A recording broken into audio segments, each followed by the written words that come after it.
श्री कृष्ण कहते हैं, मत सोच इतना जिंदगी के बारे में। जिसने जिंदगी दी है उसने भी तो कुछ सोचा होगा ना। आपका बीता हुआ कल भले ही कष्टों से भरा हुआ हो, पर आने वाला कल आपके हाथों में है। मन अंधा होता है, इसके पास अपना कोई ज्ञान नहीं होता। मन कुछ नहीं जानता और ना ही सही मार्गदर्शन करता है। इसलिए आप अंधे मन की बातें मानकर जरूरी कामों को टालना बंद न कीजिए। आप हमेशा अपनी बुद्धि से काम लीजिए, मन से नहीं, क्योंकि अंधा मन हमेशा आपको जरूरी कामों को करने से रोक देता है। जब आप बुद्धि के जरिए जरूरी कामों को करना शुरू कर दीजिए तो धीरे धीरे आपका मन आपका मित्र बनता चला जाएगा। लेकिन अभी आपका मन आपका दुश्मन बना हुआ है, जो आपको दिन पर दिन बर्बाद कर रहा है। मन से सोचे कार्यों को मुंह से बाहर मत निकालो, जिस प्रकार किसी गुप्त मंत्र की रक्षा करते हैं। और गिनवाला जानवर से 10 गज दूर रहे, लेकिन दुष्ट जहां हो वहां से निकल ही जाए। गुस्से के वक्त बर्दाश्त का एक लम्हा आपको जिंदगी भर शर्मिंदा होने से बचा लेता है। अगर परिस्थितियों पर आपकी पकड़ मजबूत है तो जहर उगलने वाले भी आपका कुछ नहीं बिगाड़ सकते। वहां नसीबों को भी झुकना पड़ता है।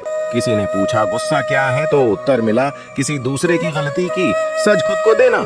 मुझे मुझ पर उंगली उठाने वाले लोग बहुत अच्छे लगते हैं, क्योंकि वह खुद के बारे में कम और मेरे बारे में ज्यादा सोचते हैं।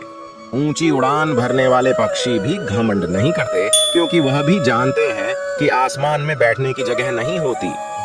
छोड़ दिया मैंने लोगों के पीछे चलना, क्योंकि मैंने जिसको जितनी ज्यादा इज्जत दी उसने मुझे उतना ही गिरा हुआ समझा। जिस इंसान को सच बोलने की आदत होती है, लोग सबसे ज्यादा गलत उसी को समझते हैं। अतीत पर रोना मत, वह जा चुका है। भविष्य के बारे में तनाव मत लो, वह अभी तक आया नहीं है। वर्तमान में जीना सीखो और इसे सुंदर बनाओ।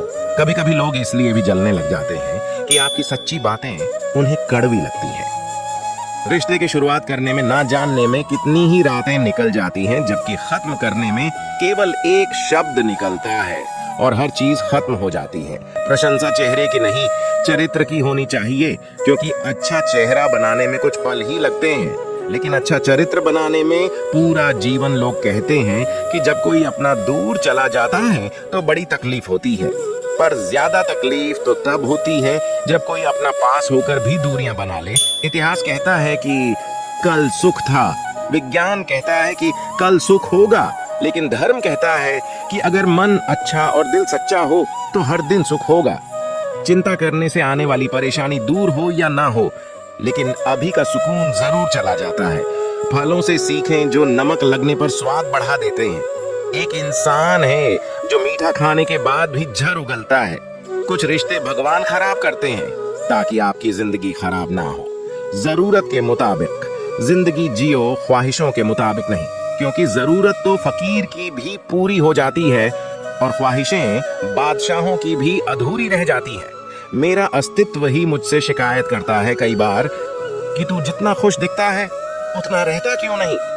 जिंदगी ना जाने कितने मोड़ लेती है, हर मोड़ पर नए सवाल देती है। तलाशते रहते हैं हर सवाल जिंदगी भर, और जवाब मिल जाए तब जिंदगी सवाल बदल देती है। जिंदगी की हर ठोकर ने बस एक ही सबक सिखाया है, रास्ता कैसा भी हो सिर्फ अपने कदमों पर भरोसा रखो। ज्यादा बहस अक्सर रिश्तों को खराब कर देती है, इसलिए कभी कभी खामोशी भी बेहतरीन होती है। सही वक्त पर सही बात समझने वाला और गलत वक्त पर सही बात को समझाने वाला बहुत ही मुश्किल से मिलता है। जो हम दूसरों को देंगे वही हम पास वापस आएगा, चाहे वह मान सम्मान हो या धोखा। सत्य है कि जितना हम अच्छे होते हैं उतने ही हमें जीवन की महाज्ञानी निशानियों का सामना करना पड़ता है। अच्छाई और दुख जीवन के दो पहलू हैं जो हमें स्थिरता और संतुलन की दिशा में ले जाते हैं। जिस तरह से सूर्य के साथ अंधेरा और प्रकाश है, उसी तरह से जीवन में सुख और दुख है। अच्छाई के समय में हमें सजग रहना और अपने जीवन के लिए आभासी किया हुआ समृद्धि का आनंद लेना चाहिए। जब हम समृद्धि में होते हैं तो हमें अपनी सामर्थ्य, उत्साह और साहस का अभ्यास करना चाहिए। दूसरी ओर जब हम दुखी होते हैं तो हमें संघर्ष करना और उस संघर्ष का स्वागत करना चाहिए। हमें इसे अवसर के रूप में देखना चाहिए, जो हमें सीखने और प्रगति करने का अवसर प्रदान करता है। जीवन का सफर एक चुनौतीपूर्ण अनुभव है, जिसमें अच्छाई और दुख दोनों ही हैं। हमें अपने आत्मविश्वास को बनाए रखना चाहिए और सभी समस्याओं और परिस्थितियों का सामना करने के लिए तैयार रहना चाहिए। हमें सभी परिस्थितियों में एक मजबूत और सहनशील मनोबल बनाए रखना चाहिए, जो हमें अपने लक्ष्यों की ओर अग्रसर करता है। इसलिए अच्छे और दुखी समयों में भी हमें अपने सपनों और लक्ष्यों की ओर बढ़ते रहना चाहिए। यही हमें विजयी बनाता है। जीत और हार सभी जीवन का हिस्सा है, लेकिन असली विजय वह होती है जब हम हार के बावजूद फिर से उठते हैं और आगे बढ़ते हैं। इसलिए हमें हमेशा आगे बढ़ते रहना चाहिए, चाहे समय अच्छा हो या बुरा।